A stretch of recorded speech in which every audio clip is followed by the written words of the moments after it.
Alright, bon mercredi à tous. J'espère que vous allez bien. J'espère que vous avez pas trop eu froid aujourd'hui. Et la capsule d'aujourd'hui, le live d'aujourd'hui, en fait, va faire un petit peu suite à celui de la semaine passée, où je parlais de comment faire pour éviter d'avoir à venir me voir, d'éviter à aller consulter un thérapeute comme moi. Et un de ces conseils-là et de ces habitudes-là à prendre, en fait, était de s'assurer d'avoir un bon sommeil. Donc aujourd'hui, j'aimerais un petit peu plus développer là-dessus et je vous présente un petit peu mon top 5 trucs pour avoir un meilleur sommeil, pour mieux dormir, un sommeil plus récupérateur. Pourquoi je vous présente ça? Parce que le sommeil, non seulement c'est accessible à tous, c'est gratuit, et c'est un des outils les plus importants et les plus souvent surestimés. En fait, overlook, mais sous-estimé par rapport à la récupération, par rapport à tout ce qui est processus de guérison, que ce soit des conditions neuromusculo-squelettiques ou autres, le sommeil est crucial. On le voit, il y a une panoplie d'études qui démontrent que le sommeil a un impact sur une panoplie de conditions de santé, autant que sur la longévité également. Donc, ça nous parle sur l'importance de bien dormir. C'est pas juste la quantité, il y a aussi la qualité qui va faire toute une différence. Il existe une panoplie de trackers qu'on appelle pour monitorer son sommeil. On le voit dans ma main, là, ça, c'en est un que j'utilise beaucoup. J'adore le Oura Ring. Je pourrais le mettre dans les commentaires s'il y a des gens qui sont intéressés. J'ai aucune cote par rapport à ça, mais j'adore ce produit-là. Il y a plein de bracelets qui font ça maintenant. Je pense que l'Apple Watch le fait également. Tout ça pour dire que c'est important de s'assurer d'avoir un bon sommeil. Souvent, un mauvais sommeil de façon chronique va jouer sur le temps de récupération des blessures, va jouer sur créer des blessures en premier lieu et une panoplie d'autres conditions de santé là, chroniques, inflammatoires ou autres. Donc, hyper important. Pendant que les gens se connectent, écrivez-moi dans le bas, si vous le regardez même en replay ou pendant, quels sont celui des 5 trucs que je vais vous présenter aujourd'hui pour optimiser son sommeil, que vous avez essayé ou qui est le plus difficile pour vous, ou s'il y a même un truc que vous utilisez qui ne sera pas dans les 5 que j'ai mentionnés, qui vous a été très utile là, dans votre parcours de sommeil. Donc, numéro 1, sans plus tarder, la routine. Hein? Notre corps est vraiment fait pour avoir une routine avec la lumière, le cycle justement du soleil et compagnie, et il va avoir une sécrétion de différentes hormones qui va être timée avec tout ça. Je pense entre autres à la mélatonine, mais aussi les différentes hormones d'éveil, le cortisol et compagnie. Mais tout ça pour dire qu'on veut établir une routine le plus possible. C'est pas pour rien qu'on appelle ça des fois du jet lag quand on va en voyage dans des fuseaux horaires autres, mais on peut facilement se mettre en jet lag en, par exemple, ayant une bonne routine la semaine, puis boum, on se couche à 3 heures du matin le samedi. Même l'idée c'est de continuer à vivre quand même, mais de comprendre que ça a un impact. Aussi essayer de rattraper le sommeil la fin de semaine. Ça fait juste jouer sur cette fameuse routine-là que notre corps, on veut garder. Donc, très important de garder une routine. Je recommande généralement d'être au lit vers les 10 heures. Le sommeil là, de 10 heures à 2 heures du matin vraiment une fenêtre cruciale de récupération physique ainsi que le volet récupération mentale. Je n'entrerai pas dans toute la technicalité de la chose, mais idéalement, vous voulez être au lit vers 10 heures. À partir de là, ça peut être de justement s'instaurer un petit rituel autour de ça. Ça peut être 10 heures au moins au lit, puis justement se calmer. Évidemment, si vous couchez à minuit et demi, de vous coucher à 10 heures, il faut dire « Maxime, c'est impossible, je ne peux pas faire ça. » Si vous n'êtes pas capable de faire cold turkey comme ça, vous pouvez descendre par tranche de 20 minutes, par tranche d'une demi-heure, par tranche de 10 minutes et y aller progressivement. Donc ça, c'est une chose. Ensuite de ça, mon point numéro 2. Par rapport à cette fameuse routine-là, le point numéro 2, c'est la lumière. Je le disais tantôt, notre corps est excessivement sensible à la lumière. Et autant que c'est important le matin d'être exposé à la lumière du jour, du soleil, donc idéalement de sortir dehors, d'aller prendre une marche pour aider le rythme circadien, justement, notre corps à rentrer dans ce cercle positif-là d'éveil et de sommeil. Donc, si on est exposé à la lumière tôt le matin, on va avoir plus de chances de mieux s'endormir le soir également. Donc, à partir de là, le soir, ce qu'on veut, même chose, c'est de diminuer l'exposition à la lumière, surtout la lumière bleue, la lumière artificielle, surtout après que le soleil se soit couché. Parce que sinon, ça nous garde en état d'éveil et notre corps ne va pas sécréter des niveaux optimaux de mélatonine et ça va affecter aussi d'autres hormones comme le cortisol et compagnie, qui va faire que notre sommeil sera peut-être pas aussi profond, peut-être pas aussi récupérateur ou même difficulté à s'endormir. Ça, c'est super important d'éviter les lumières, donc les ordinateurs, tout ce qui est lumière bleue. Il y a des applications maintenant pour ça sur les ordinateurs. Si vous devez absolument être à l'ordinateur. Des applications comme Flux qu'on appelle, où il y a des lunettes là, pour la lumière bleue qui fonctionnent bien. Ils ne sont pas toutes pareilles, mais ça pour dire, vous pouvez aller lire là-dessus. Si jamais vous voulez des recommandations, écrivez-moi dans les commentaires. Ça va me faire plaisir de vous donner des petits liens et tout pour aller voir ça. Ça, c'est un outil hyper important, surtout dans notre monde là, où est-ce qu'on est tout le temps, soit qu'on doit travailler après que le soleil se soit couché, surtout l'hiver comme ça, quand il se couche tôt.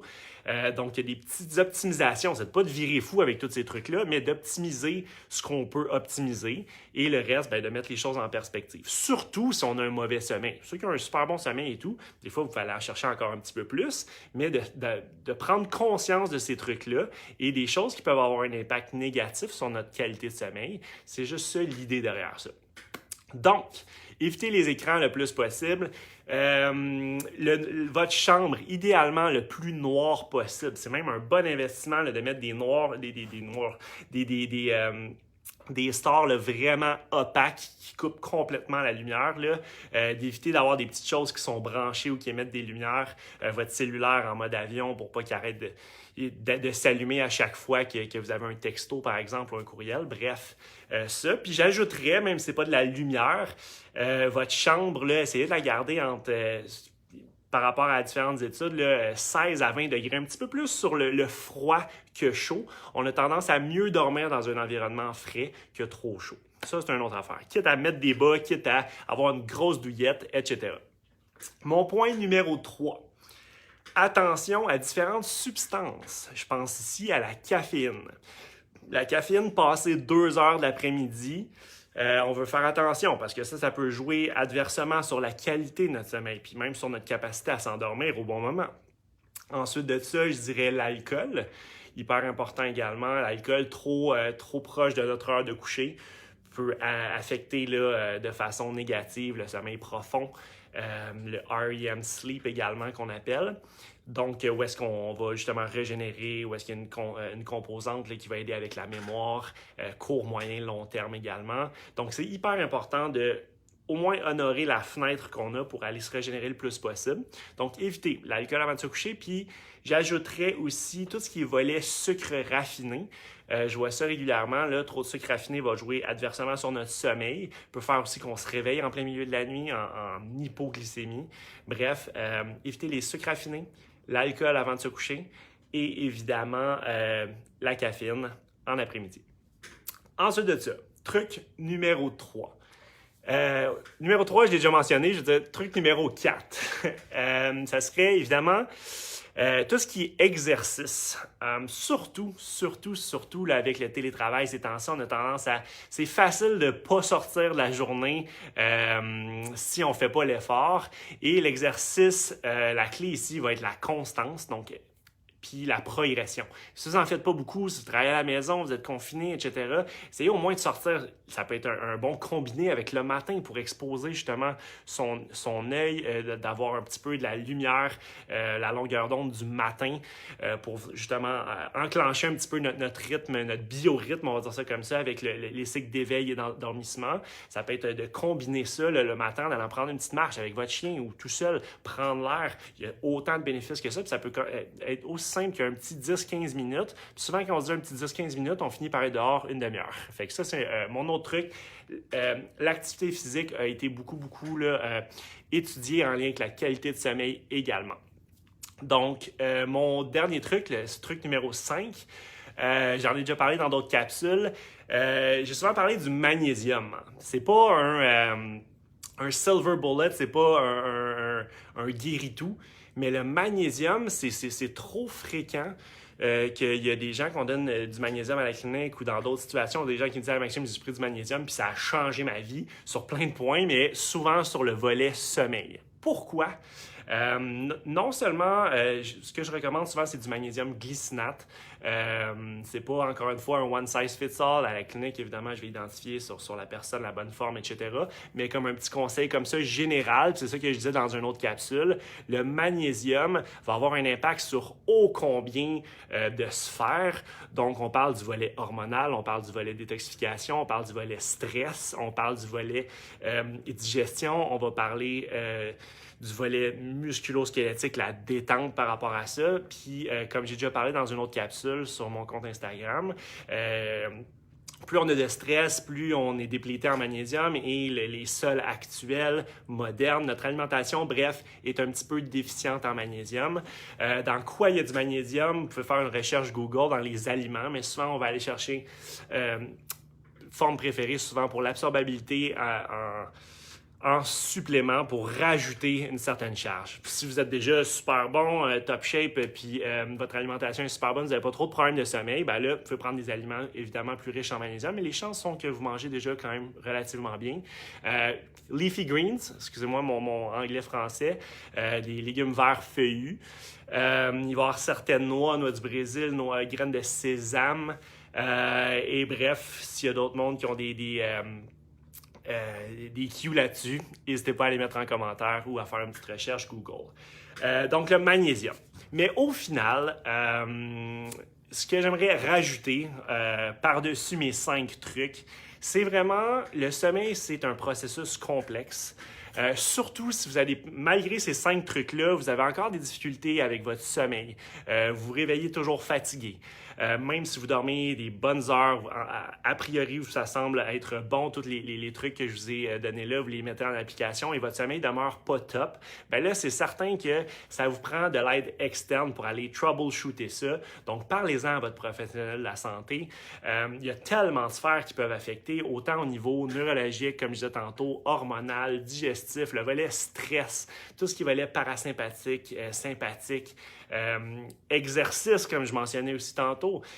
Donc, dépendamment, c'est sur quelle sphère que vous vous reconnaissez là-dessus, vous pouvez en parler à votre professionnel de la santé respectif ou un professionnel de la santé global qui va vous aider du moins à aller identifier où est-ce que ça accroche, qu'est-ce qu'on peut optimiser pour essentiellement que vous dormiez mieux, que votre santé s'en retrouve rehaussée et idéalement que vous n'ayez pas justement à vous rendre à un point où est-ce que vous développez des blessures, que ça ne guérit plus et que ça fait un genre de cercle vicieux, ce que j'observe régulièrement en clinique et c'est pour ça que je vous fais part de ces petits 5 trucs-là pour mieux dormir, optimiser votre sommeil si ce n'est pas déjà fait.